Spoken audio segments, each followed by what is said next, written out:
que tengo el honor de presentar es sobre los retos de la gobernabilidad democrática, el conflicto y el consenso. Y, por tanto, la conferencia y la reflexión tiene que girar en torno a una cuestión clave de la democracia que tiene que ver con cómo gobernar. En unos momentos en donde estamos tan preocupados en general, políticos, ciudadanos, medios de comunicación, instituciones, en elecciones, en cómo se hacen las elecciones, en cómo ganar elecciones, en esta cuestión de la campaña permanente, creo que ponernos a pensar sobre la situación posterior que tiene que ver con cómo se gobierna, cómo se toman las decisiones, cómo se gobierna en sociedades complejas, desiguales, plurales, heterogéneas. Creo que es una cuestión que merece la pena la atención de este foro y merece la pena porque de eso se trata de la gobernabilidad. La gobernabilidad tiene que ver con la capacidad de tomar decisiones que sean vinculantes para todos y que aseguren la satisfacción de las demandas de los ciudadanos. Por eso me gusta estar aquí compartiendo con ustedes esta reflexión, porque nada mejor que hacerlo con aquellos que han tenido la responsabilidad de tomar decisiones, con aquellos que han ejercido o que aspiraron en una segunda oportunidad continuar ejerciendo esta tarea tan importante como es tomar decisiones vinculantes en nombre de todos con la intención de satisfacer las demandas de los ciudadanos. Y para conversar sobre este tema tengo el honor de presentar al expresidente Hipólito Mejía, quien gobernó República Dominicana entre el año 2000 y 2004, y que además tiene en su haber contar con la confianza de muchos ciudadanos dominicanos que en 2 oportunidades, casi en 3 oportunidades, manifestaron su apoyo hacia su opción política. No puedo dejar de comenzar esta presentación sin decir que llegó papá, que era el lema de campaña de la última campaña. El presidente Mejía optó como candidato presidencial en las pasadas elecciones de mayo en República Dominicana, consiguiendo un porcentaje importante de apoyo de sus conciudadanos, de personas que le eligieron porque supongo que piensan que usted les representa. Y entonces de eso se trata la democracia, ¿no es cierto? Por tanto, creo que nos amerita un conversatorio muy interesante sobre una serie de ejes que tiene que ver con cómo se gobierna, cómo se toman decisiones, cuáles deben ser las claves para conseguir que estas sociedades plurales, esas sociedades complejas, esas sociedades heterogéneas, con fuertes procesos de desigualdad social, puedan ser gobernadas. Y esto, y estoy segura que el presidente Mejía tomará cuenta de esto, teniendo en cuenta que la gobernabilidad a secas es una cosa y la gobernabilidad democrática es otra distinta, ¿no? Entonces, me gustaría también que en algún punto reflexionáramos sobre esta diferencia y sobre la importancia de la construcción de consensos para estas sociedades tan complejas. Presidente Mejía, tiene la palabra. Muchísimas gracias por acompañarnos en este foro. Para mí es un placer estar presentándole y espero que podamos tener una conversación amena y estamos atentos a su intervención. Gracias, Flavia.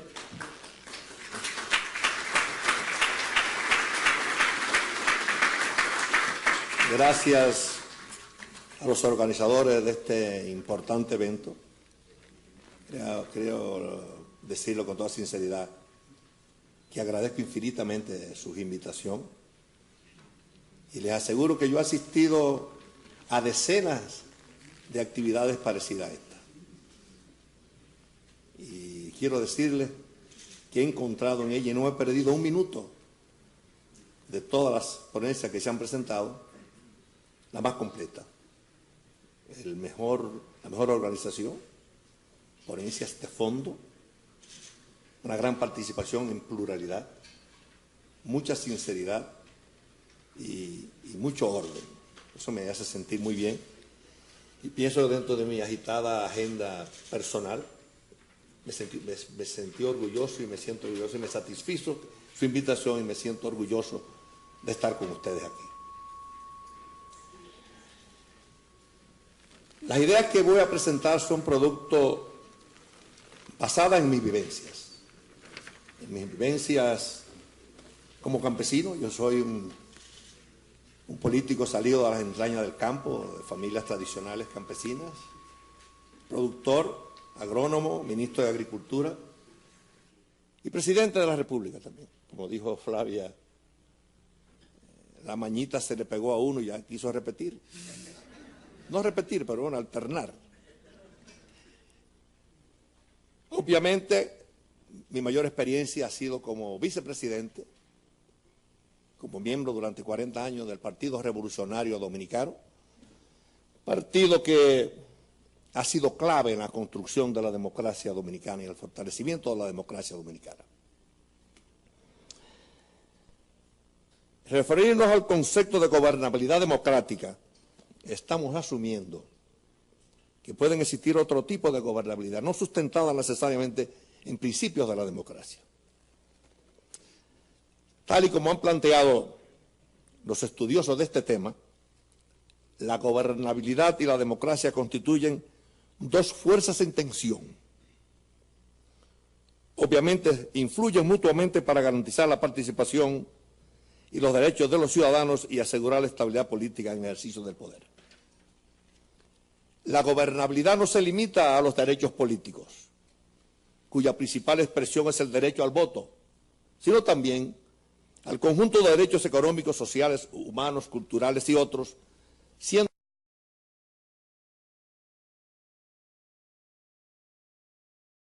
los gobiernos los responsables de garantizar a los gobernados el ejercicio de dichos derechos.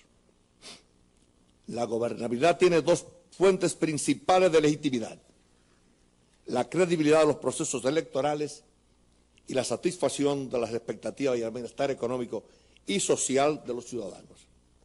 Por lo tanto, en las democracias los conflictos se originan en primer lugar cuando se pretende sacrificar los derechos y las libertades básicas de los ciudadanos en nombre de la preservación del gobierno de los intereses particulares de las cúpulas gobernantes.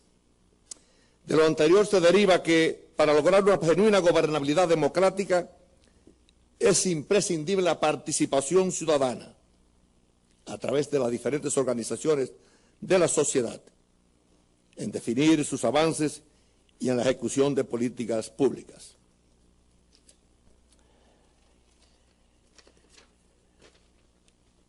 Además, la existencia de espacios institucionales participativos que contribuya significativamente al éxito de la gobernanza.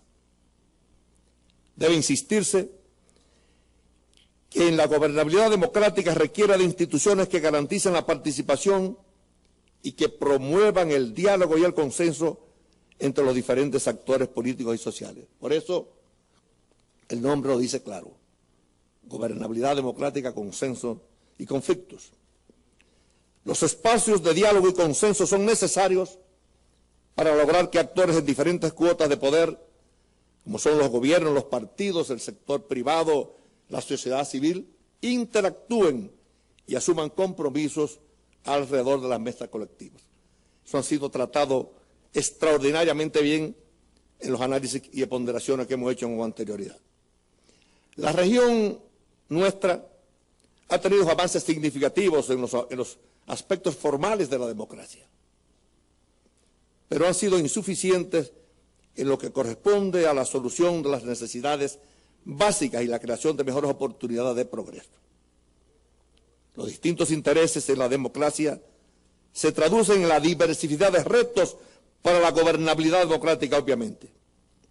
La cohesión social se logra cuando los espacios de diálogo y consenso son aprovechados por los gobiernos para, junto a la sociedad civil, canalizar sus intereses hacia una agenda común en beneficio de las mayorías nacionales. Por tanto, superar la precaria cohesión social que prevalece en la región es uno de los principales retos para la gobernabilidad democrática, tal como se ha puesto en evidencia en una parte importante de América Latina y del Caribe.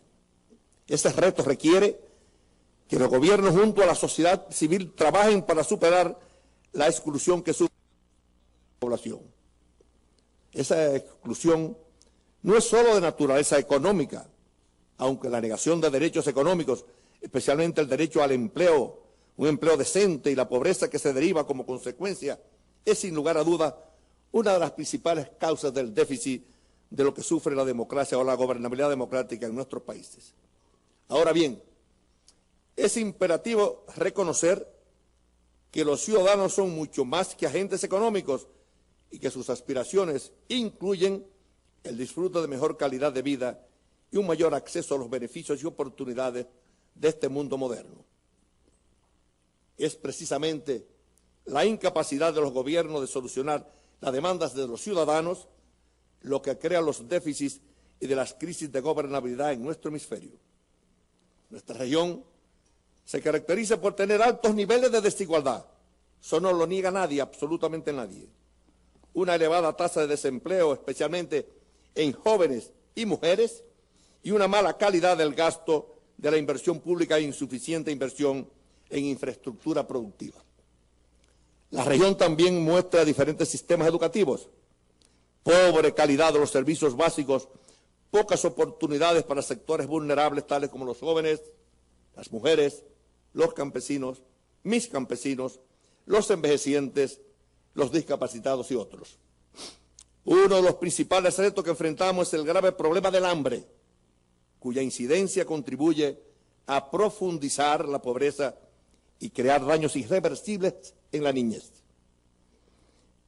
El insuficiente apoyo a la agricultura afecta al ingreso de la familia rural y además el costo de los alimentos, lo que incide en la seguridad alimentaria y promueve las migraciones que engrosan los cordones de miseria en las principales ciudades del hemisferio. En esto, yo soy un rabioso defensor del desarrollo rural, de la necesidad de que los políticos, los intelectuales, entiendan el drama de nuestros campos, la necesidad de emplear paquetes tecnológicos, de que las cosas que se ven en la ciudad sirvan y fortalezcan la actividad del campo para evitar lo que muchos de nosotros sabemos que ha sido desgraciadamente el éxodo rural. Yo soy un ferviente defensor del campo. Obviamente no es un secreto para nadie que cada día se ausentan más nuestra gente de campo y desgraciadamente vienen a formar los cordones de miseria. Eso tenemos que entenderlo bien. Yo no tengo ese mea culpa porque he querido cumplir y estoy cumpliendo y estoy peleando en todo escenario para que la gente entienda la participación de nuestros campesinos, que son los que producen alimentos para nosotros. Otro de los grandes retos que enfrentamos está asociado a la degradación acelerada de nuestros recursos naturales y medio ambiente. Una palabra me encantó anoche del ministro costarricense de los abrazárboles. Yo no quiero que nadie sea un terrorista de la ecología, pero que todos tenemos que entender el grave problema del medio ambiente y los recursos naturales y el impacto que esto provoca en la degradación y en el cambio climático.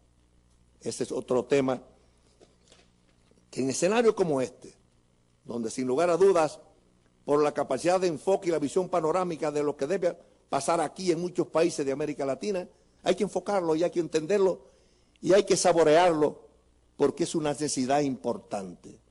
No ponernos de moda, no ponernos de moda, pero sí entender que el futuro del agua y el futuro de la preservación de nuestros suelos depende de nuestra conciencia y del apoyo que le demos a esos dos sectores sumamente importantes de la vida nacional.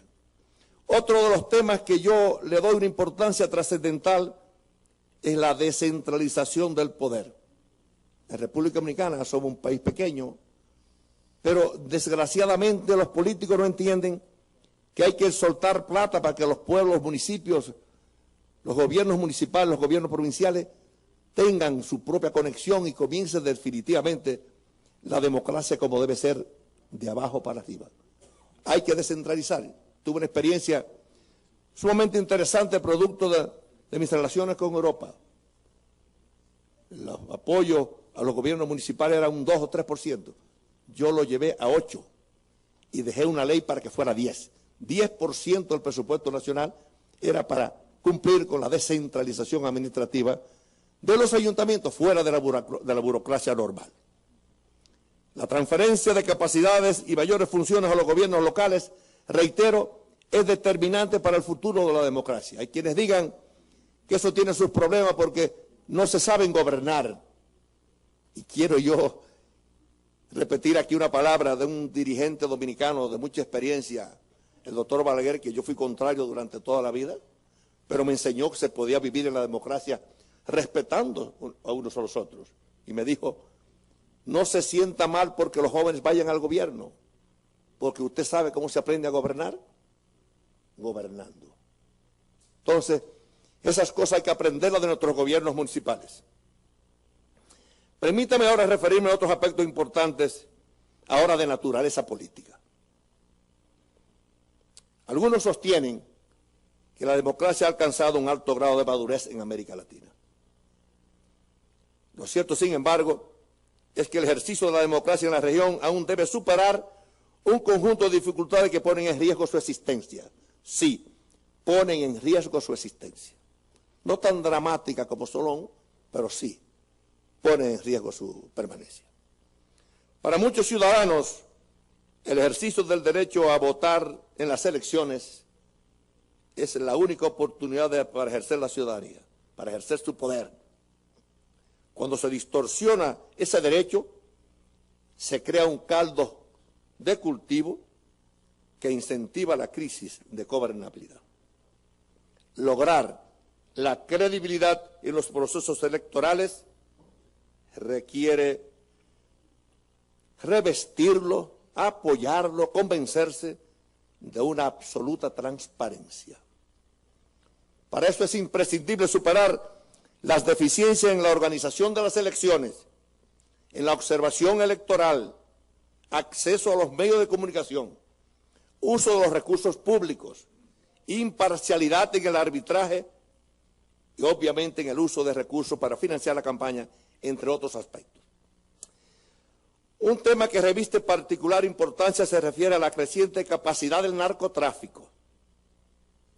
Este narcotráfico incide muchas veces en los procesos electorales y a través de permear los partidos políticos e influenciar en las elecciones de candidatos desde el ámbito local, del ámbito municipal, hasta la presidencia del país.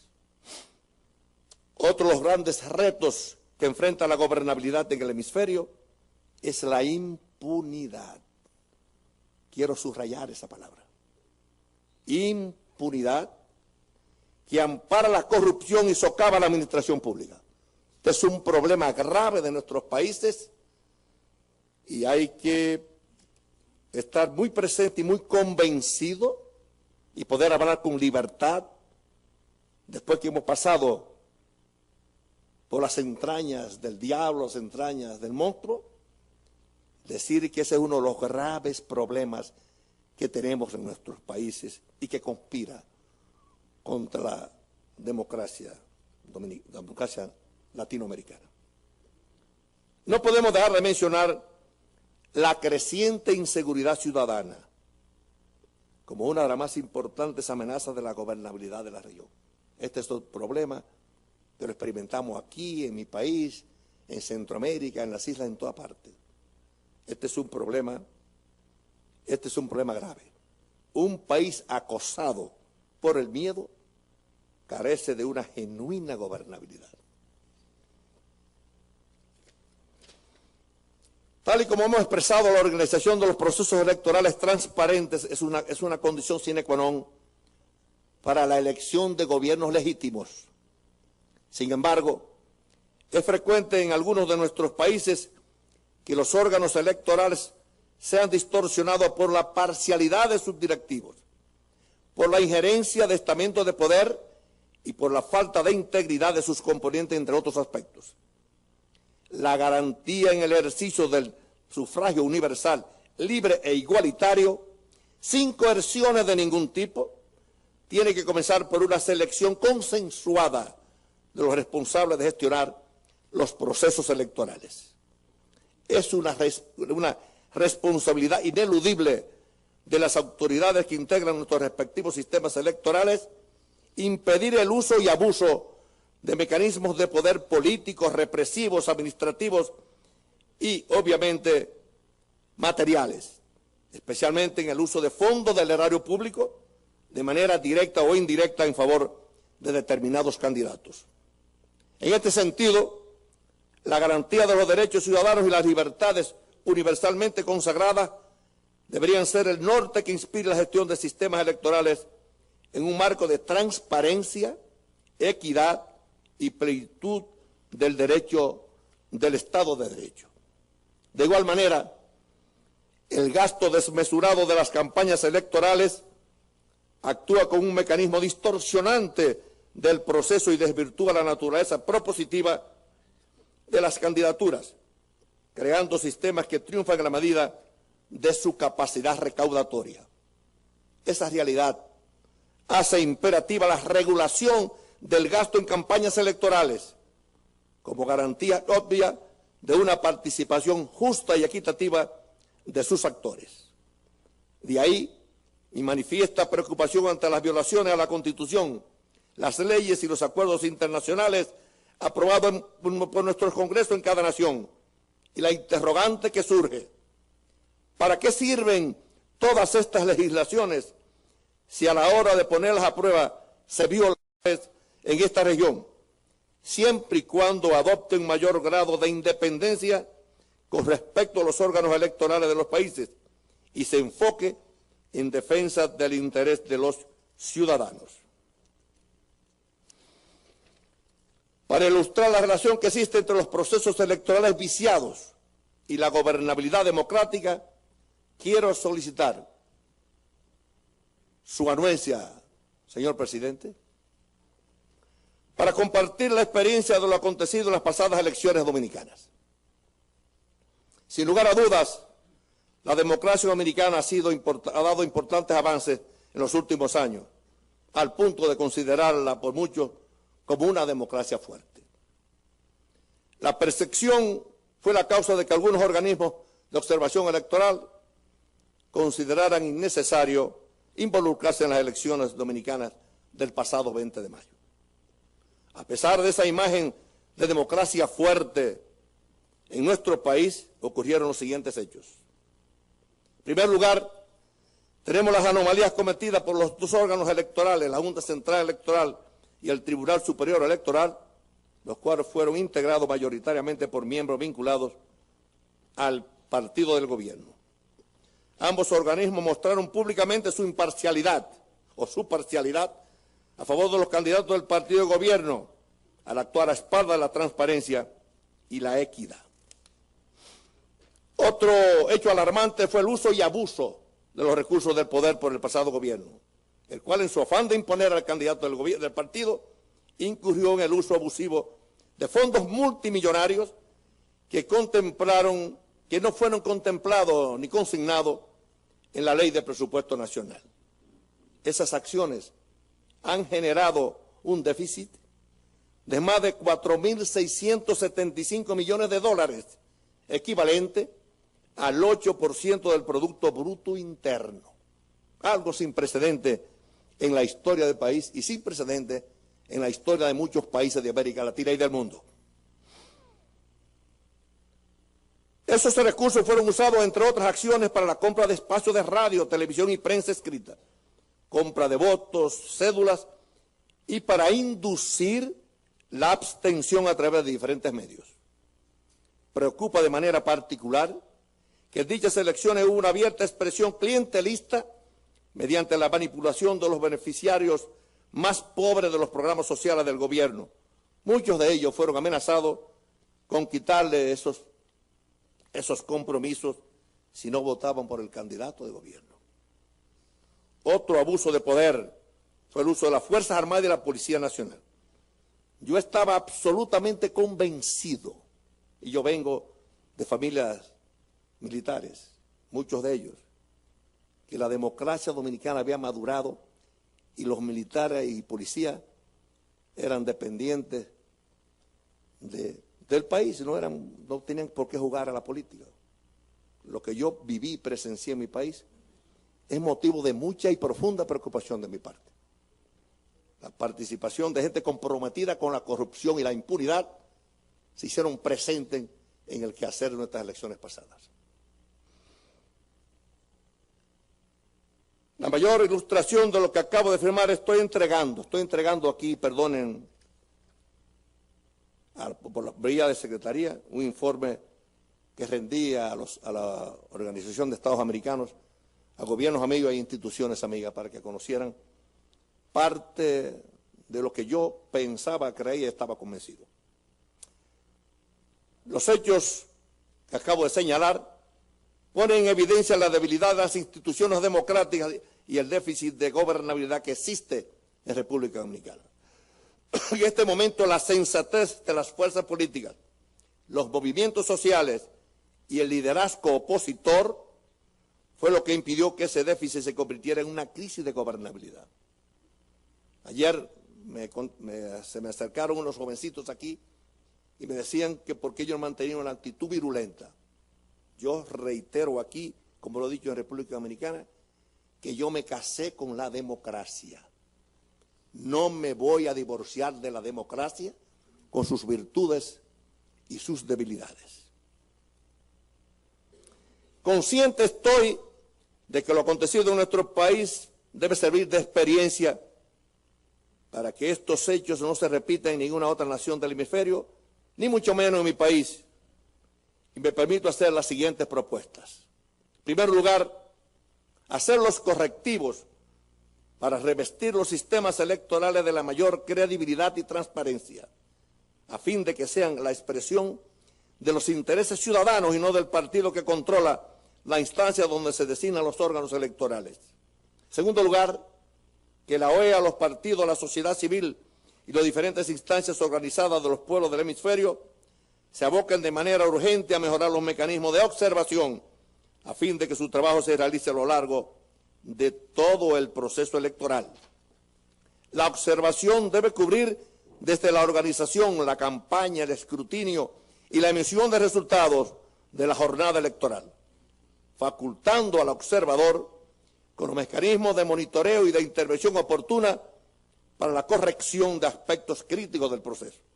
En tercer lugar, se hace necesario que la observación electoral sea sustentada en un protocolo que provea armonía, independencia, presencia y hegemoneidad a los procedimientos de observación. Por último, propongo que en nuestros países se aprueben y mejoren legislaciones electorales que regulen los gastos y aportes económicos en las campañas políticas, las acciones de los funcionarios del gobierno y un sistema de consecuencia por delitos y faltas electorales. Señoras y señores, está en nuestras manos, y reitero mi profunda satisfacción por lo que he vivido en los análisis y ponderaciones de la gente que ha estado presente, que no todo está perdido en América Latina. Tengo mucha fe en que los ciudadanos van a encontrar el ejercicio pleno de sus derechos y la conquista de su bienestar para que la gobernabilidad democrática sea una realidad en nuestra región. Como ciudadano de América invito a que trabajemos juntos a fin de que los principios democráticos que nos unen nos permitan alcanzar la justicia social, la libertad y la democracia plena, que es la aspiración de nuestros pueblos. Muchísimas gracias a todos y todas.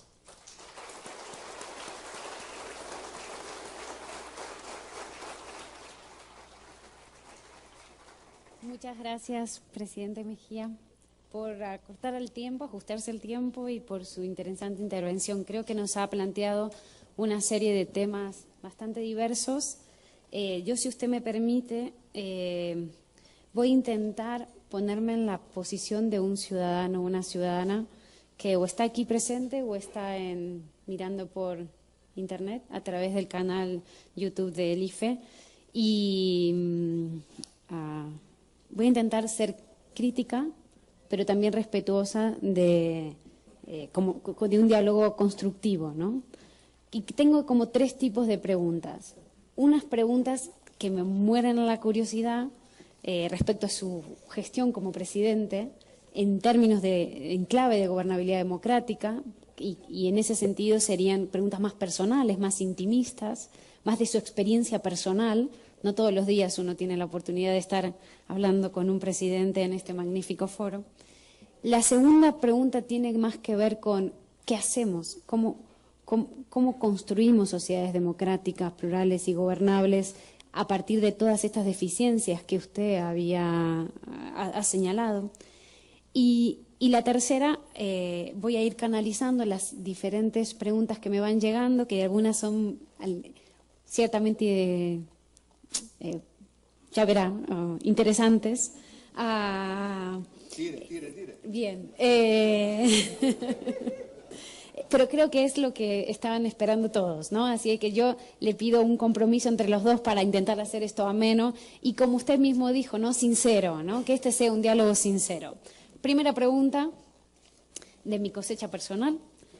Cuando usted tomaba decisiones, cuando era presidente, ¿cómo hacía usted para saber si las decisiones que estaba tomando eran las que esperaban los ciudadanos o satisfacían las demandas de los ciudadanos? Porque en el fondo la gobernabilidad es eso.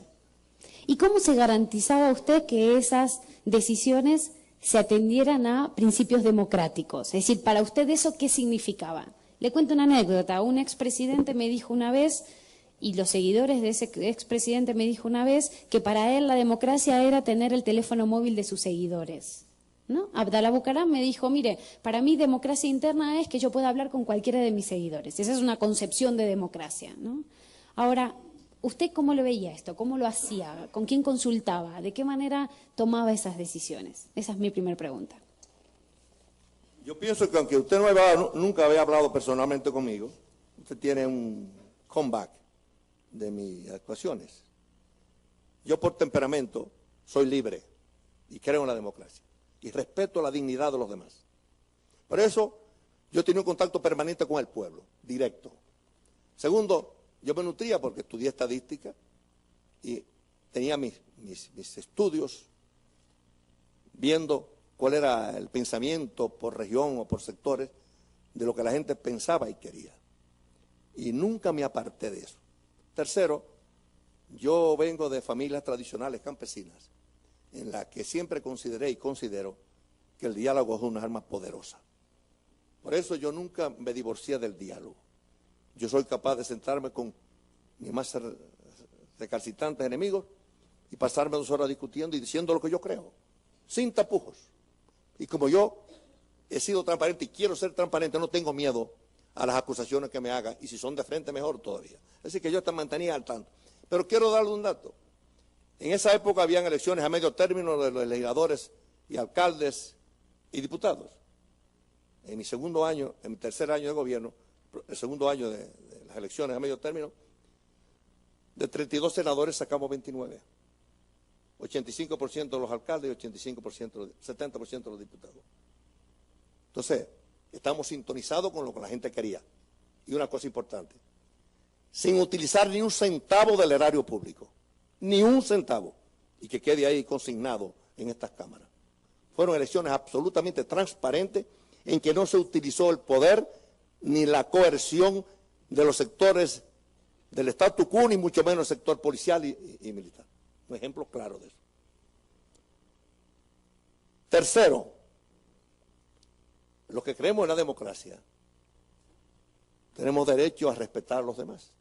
Por ejemplo, yo gané las cámaras de diputados y los ayuntamientos, sin embargo, la Cámara de Diputados yo la entregué a un partido opositor, porque creía que eso era bueno para el equilibrio democrático. ¿Cómo la entregó? O sea, que le dije tenía mayoría y convencí a mis legisladores de que debíamos darle a un partido opositor que fuera presidente de la Cámara de Diputados, para que ellos tuviesen la libertad y no tuviesen que se sintieran parte del gobierno. Son gestos eminentemente democráticos. Segundo, el profesor Juan Bosch, ese dirigente nuestro del pasado, hay que dar un monumento a su honradez. Habló de que ni mató ni robó. Y yo ni maté, ni robé. Lo digo y provoco. Yo provoco muchas veces a mis contrincantes. Face to face, como dicen los gringos. Si hay algo, dígalo. No solamente en el aspecto político. Yo tengo 50 años de ejercicio de mi profesión, en mis actividades comerciales, que también le he dicho a la gente, el que tenga algo que lo diga, porque yo sí voy a decirlo de los demás. Presidente, ¿y por qué entonces usted dice yo no robé ni maté? ¿Por qué cree entonces que los ciudadanos, no digo en su caso, en general, tienen esta percepción de que todos los políticos vienen de este planeta que se llama corrupción? Sí, incluyendo parientes míos. Pariente mío fue, cuando yo salí del gobierno, primero como ministro y después como presidente, a buscar plata prestada. Y le dije, no tengo. Dice, yo tengo fórmula de lavar. Digo, no tengo. Me dice, usted sí fue pendejo. Pendejo es el término de cobarde. El embajador sabe perfectamente lo que es. Es una palabra media pornográfica, pero bueno, estamos en familia aquí. Estamos en familia. Estamos en familia aquí. Lamentablemente es así. Y yo me siento irritado cuando me dicen eso. Alexander le pregunta en su gestión presidencial, ¿no? Y un poco en consonancia con lo que usted viene diciendo, que usted no robó ni mató. Muchas veces puede que no sea el presidente, pero puede ser que en su círculo o en la cercanía. Entonces, olvídate de eso. Alexander pregunta. Alexander, si te descuidas te llevan un brazo, una oreja y te dejan calvo. Te pelan sin pelarte. ¿Qué métodos democráticos utilizó usted para erradicar el tema de la impunidad que genera la corrupción? Yo tranqué muchos de mis seguidores y amigos. Y les voy a decir un dato que ha sido el más duro en mi vida. Yo tuve que enviar 10 banqueros a las cárceles por robarse 2.000 y pico de milloncitos de dólares.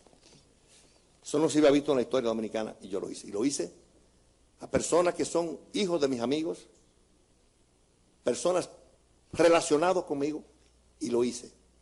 Y la verdad que no dormí tan tranquilo en esos días, pero cumplí con mi sentimiento y mi compromiso de no permitir que nadie se robe el patrimonio nacional.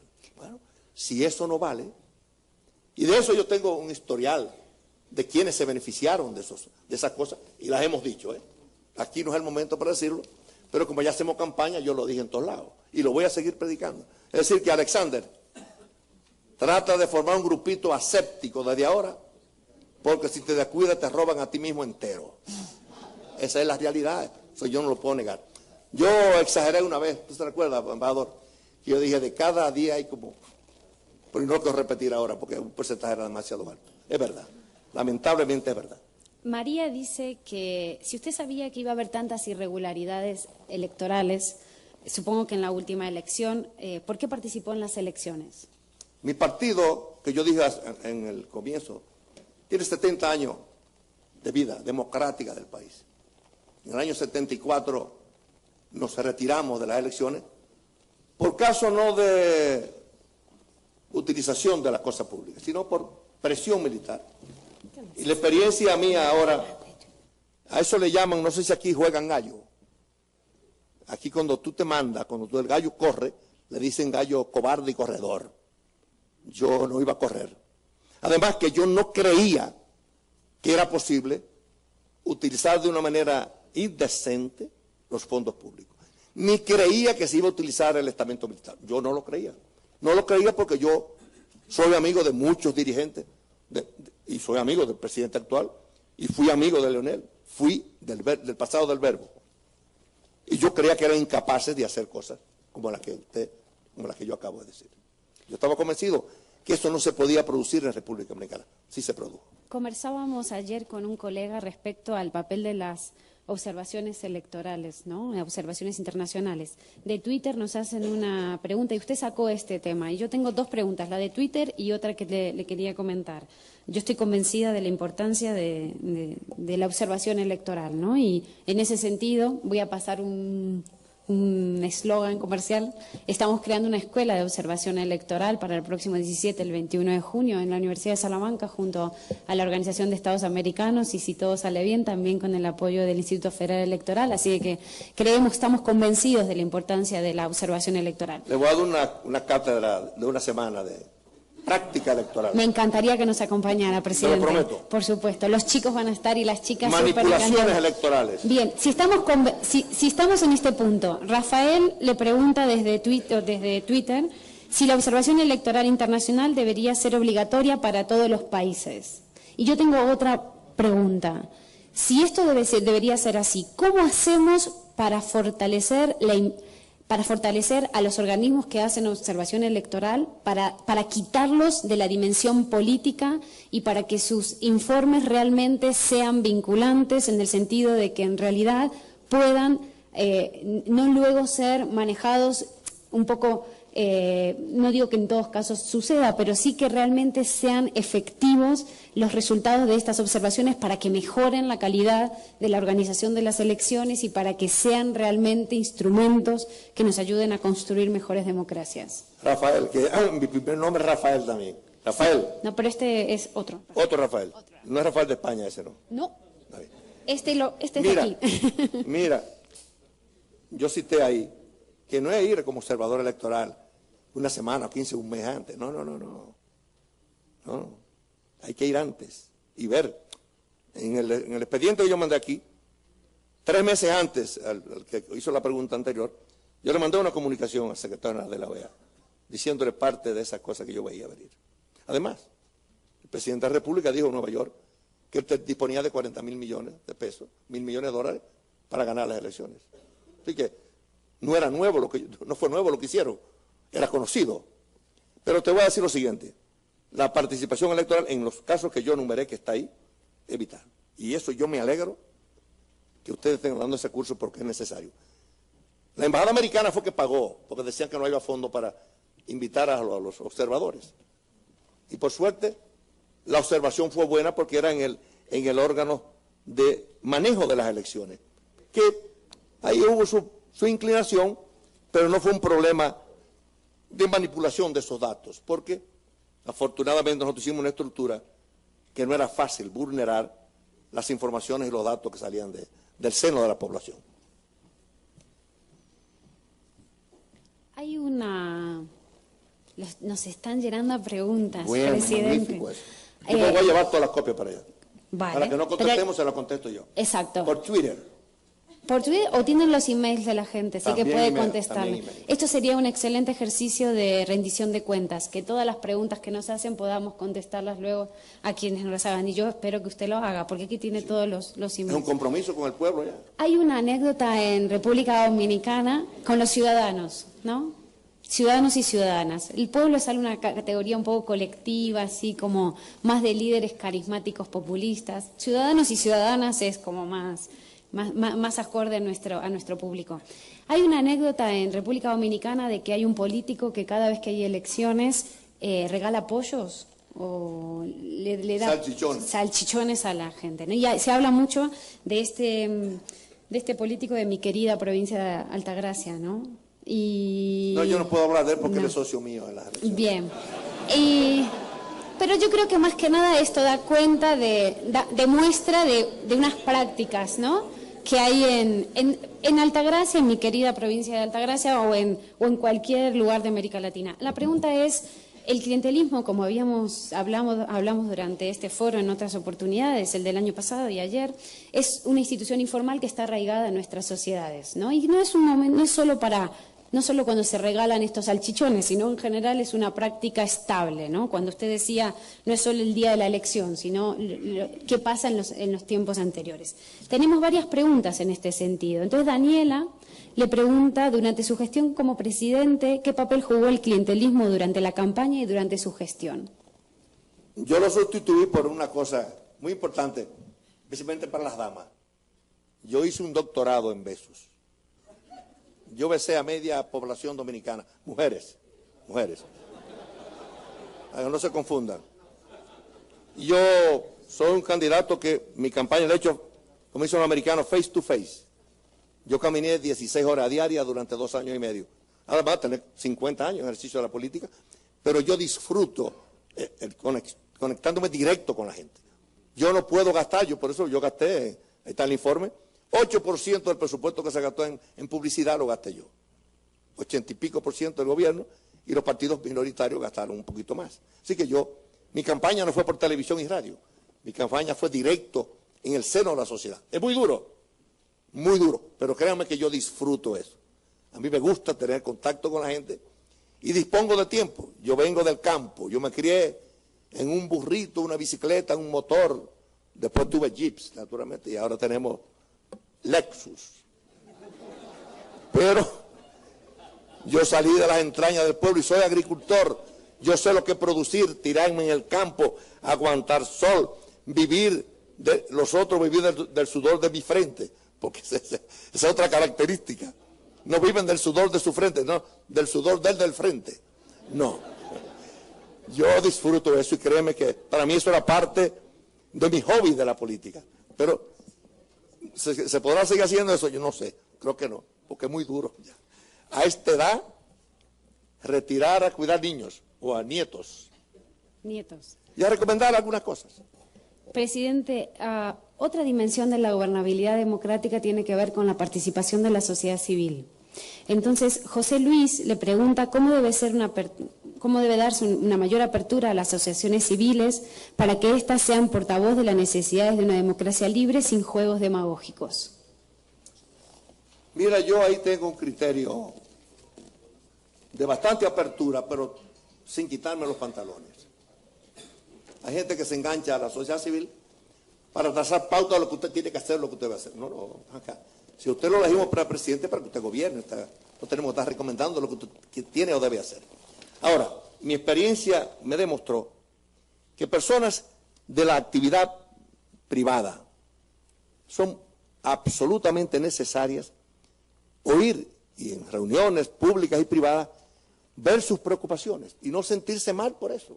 Porque si tú no lo haces así en diálogo, vas a recibir las críticas públicas. Entonces es mejor integrar gente, aunque no representen a muchos sectores, aunque sea gente del statu quo, pero yo creo que es una forma importante y necesaria de conectarte con la ciudadanía. Esos análisis que han hecho aquí y las recomendaciones yo las comparto 100%. Llegó la hora de abrir ese espacio y tiene que ser así y debe ser así. Héctor Martínez le dice, en su propia experiencia, ¿cómo delimitaría el uso de recursos públicos en la campaña electoral? No, ya yo lo delimité. Lo mío no es decir, yo no lo voy a hacer, no es que no lo hice, que es diferente. ¿Y la gente que participó en la campaña? Eso sí, ahí no había control absoluto, eso debo decirlo con toda sinceridad. Había gente que jugaba con eso, sí. Yo peleaba, pero tú comprenderás, si tú estás buscando una candidatura de senador o diputado, es lo último que también tú le traces pautas en cómo manejas sus cosas. Es un poco más difícil, ¿eh? Lo demás es pura utopía. Decir, no, yo tenía control absoluto. Falso. No hay control absoluto. En algunos países de América Latina hay arreglos particularistas que garantizan la gobernabilidad o contribuyen a la gobernabilidad, desde distribución de puestos a círculos cercanos, en nombramientos en consulados, pasando por el barrilito. Yo no tenía barrilito. Pasando por el barrilito y demás. Estos instrumentos informales de la política informal que garantizan que ayudan, que contribuyen a la gobernabilidad, ¿cómo erradicarla de América Latina? Es que usted no tiene derecho a utilizar, si son suyos los fondos. Con recursos públicos. Si son recursos públicos, usted no tiene derecho a eso. Por eso es que los países nuestros, uno de los graves problemas es la falta de institucionalidad. Pero hicimos Cámara de Cuentas, hicimos Contraloría, ¿y para qué está eso? Yo no he visto un informe en 8 años de la Cámara de Cuentas. Para eso es. Además, la desgracia se ve de lejos, pero la bonanza también. Hay gente que se produce unos cambios, no solamente en el orden morfológico, sino hasta como visten. Ahí hay una cosa que se llama Hermenegildo Seña y muchísimos, digo también Oscar de la Renta, que es dominicano, pero hay gente que cambia de jean a cashmere. Oye, o que tiene una casita y después tiene un building, como dicen los americanos.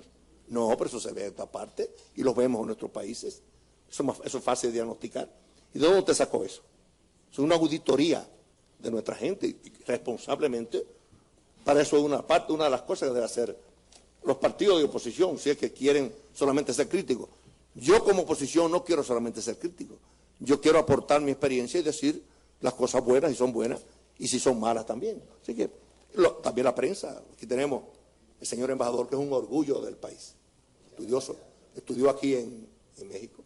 Fue 14 años director de un periódico. Este periódico nunca se puso al servicio de nadie. Bueno, mira un caso. Y no fui yo que lo nombró Leonel Fernández. Así que lo dando un poco de lisonja, para que usted vea que hay gente que procede bien. Presidente, Roberto le pregunta, ¿puede haber gobernabilidad democrática cuando quien gana las elecciones se lleva todo y solo gobierna con su gente? No, es que el país no es suyo, el país es de todos. Además, debo decirte, ya en nuestros países hay mucha juventud y muchas personas capacitadas. Hay que abrir las puertas de la ventana a las posiciones públicas. Obviamente lo ideal es que usted participe, porque tampoco usted le prohíbe a nadie que usted participe. Y no es fácil, ¿eh? Mis hijos vienen con maestría y doctorado y ya los nietos están estudiando, oiga esto, ya los nietos están estudiando ciencia política. Mira lo que uno está condenado. Bueno, eso fue una decisión de ellos. Ellos participen. De los 4 míos o de mi esposa. Trabajo participativo. No se Hay me 2 que disperse. participan y 2 que no participan. No se me disperse, presidente. No, es una dispersión, eso es realidad. Eso es realidad traducida al contexto familiar. Que es lo mismo. Si tú dialogas en tus actividades, en tu sociedad, en tu pueblo, con tus amigos, tú tienes capacidad de diálogo. Si tú nunca has dialogado y tú no te entiendes con nadie, ¿de qué diálogo tú vas a hablar? Pero un mito posiblemente que se hablaba en República Dominicana era que, o en cualquier gobierno que ganaba una elección, que gana una elección en América Latina, es que cuando llega un partido arrasa con todo y ponen su gente y salen los otros, como un recambio, ¿no? Ni los guardias hice yo eso. El secretario actual de la Fuerza Armada era subsecretario conmigo. El jefe de drogas era jefe de la Marina. No. Para mí las instituciones castrenses son instituciones. Además hay una ley de servicio civil que hay que respetarla. Lo que no hay que respetar es el 70% de burocracia que se aumentaron para no hacer nada. Y nóminas pagadas para cobrar en su casa sentado. No. La vagancia sí no la financio yo. Pero usted hay cree que mojarse. Pero usted cree entonces que que la falta de institucionalidad sería lo que afecta grave a que haya este manejo de lléveselo todo, digamos. Además, déjame decir una cosa importante a los que son novatos en política y en cargos. Hay gente que nunca participa en nada, pero le da le cae una simpatía y un desinterés después que tú ganas de servirle a la patria. Tampoco así. Si usted quiere hacer algo por su país, si usted está decidido a participar, tenga el valor y participe en el partido que usted cree. Ahora, después que usted gana, no, así no. Entonces, me voy a sacrificar por mi país. ¿Qué cargo usted quiere? Ministro de Finanzas. No, pero sí. Yo tengo gente que tiene doctorado igual que usted en London University. Bueno, entonces también la gente participa en política para también sentirse que es parte del pastel. Lo que no se puede hacer es patológico. El mío es incapaz y hay uno que es bueno, eso usted tiene que abrir las puertas de la ventana a la profesionalidad del gobierno. Eric Emanuel le pregunta, ¿hasta qué grado afecta el desequilibrio económico a la democracia? ¿Y cómo cree usted que se da esto en países como República Dominicana? No, ya eso pasó de moda ya. Los políticos le quitaron el control económico a los ricos. Ya, pero Sí, creo que lo que está preguntando es... Ya los ricos casi no le hace caso a nadie. La pregunta es más que de desequilibrio económico, supongo que en términos Desequilibrio de económico, uno que tenga desigualdad. mucha plata y que quiera aportar, Exacto. pero ya los políticos lamentablemente ya no tienen que contar con el apoyo de nadie. Ya. ¿Y de dónde sale esa plata de los políticos? Robado, de ahí viene la impunidad y el robo y la corrupción. ¿De dónde va a salir? Porque empresa no tiene. En un país pequeño tú sabes dónde vive la novia tuya, el enamorado tuyo. Digo, enamorado tuyo no. Tú sabes todo. Quizá usted sabe que tengo un novio dominicano y yo no, pero no, yo no lo sé. Sería una buena mezcla para mejorarla. Seguramente. No, eso se sabe todo. Y para que lo diga, mejor dígalo usted.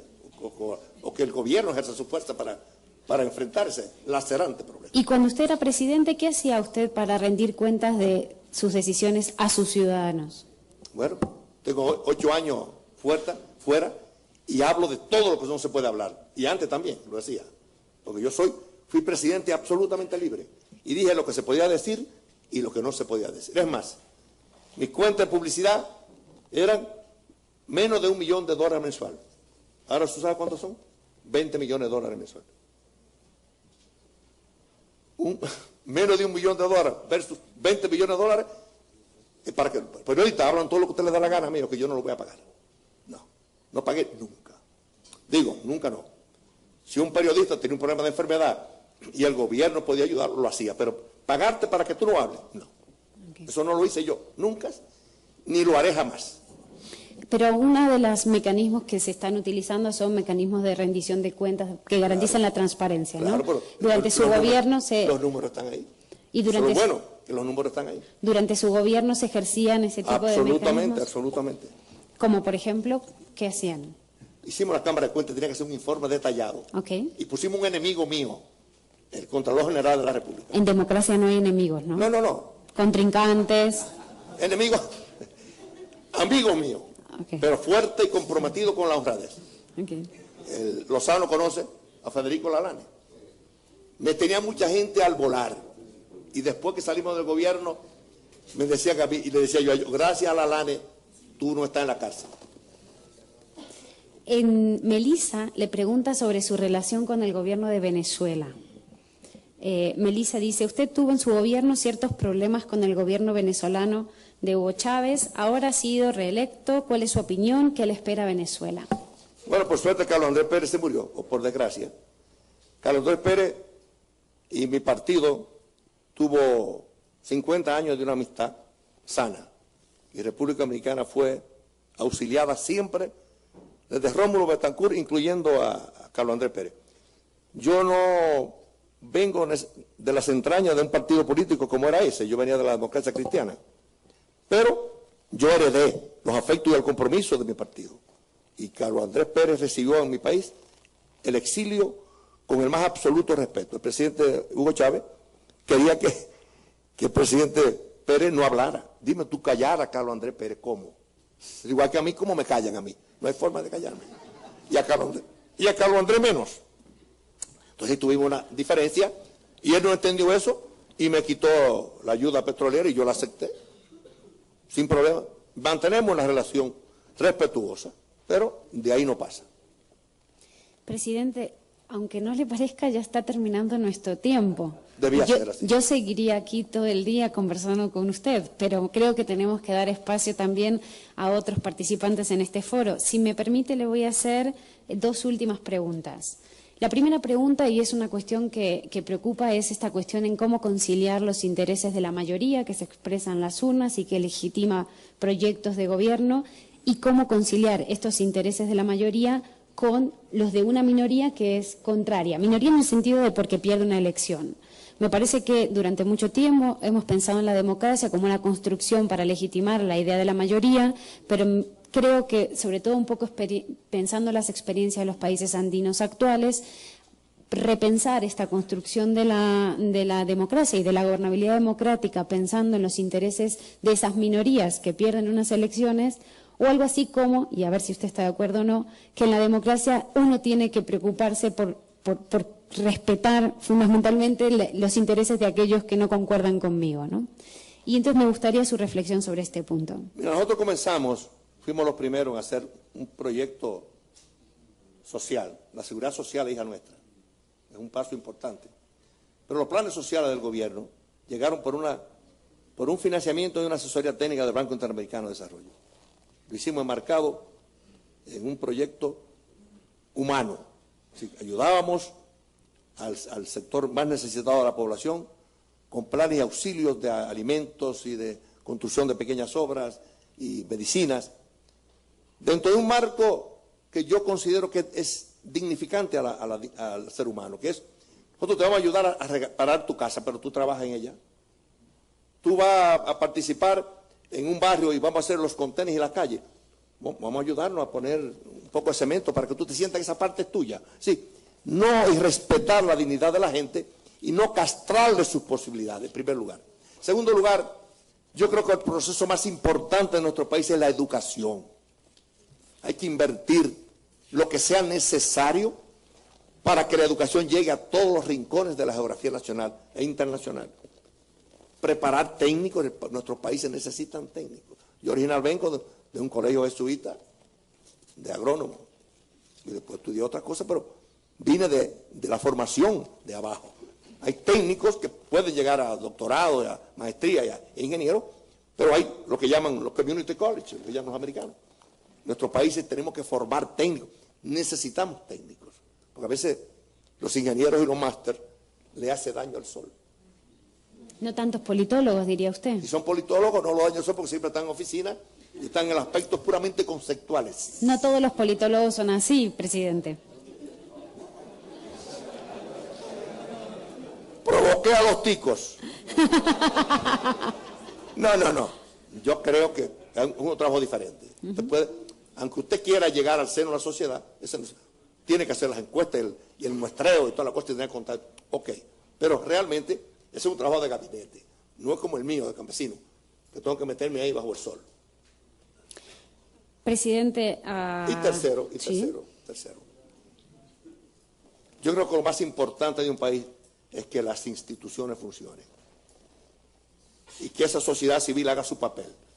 No papel para la lisonja de que, porque a veces hay muchos lisonjeros que le tienen miedo a un presidente, y le tienen miedo a las instancias de poder. No, que asuman su responsabilidad con seriedad y aportes democráticos. Yo creo que eso es una de las cosas que necesitamos en nuestros países. Me parece que ha sido un diálogo sincero. Muchísimas gracias, presidente, por permitirme transmitirle las preguntas del público y algunas de mi cosecha personal. Yo cerraría esta intervención con dos frases del presidente Mejía. Una, se aprende a gobernar gobernando, esto para las nuevas generaciones, para que el recambio generacional es importante, eso para las viejas generaciones. Y usted dijo, yo me casé con la democracia y no pienso divorciarme. Esperemos que muchos políticos entiendan en el mismo sentido. Llegó papá. Y llegó papá. Muchísimas gracias a todos.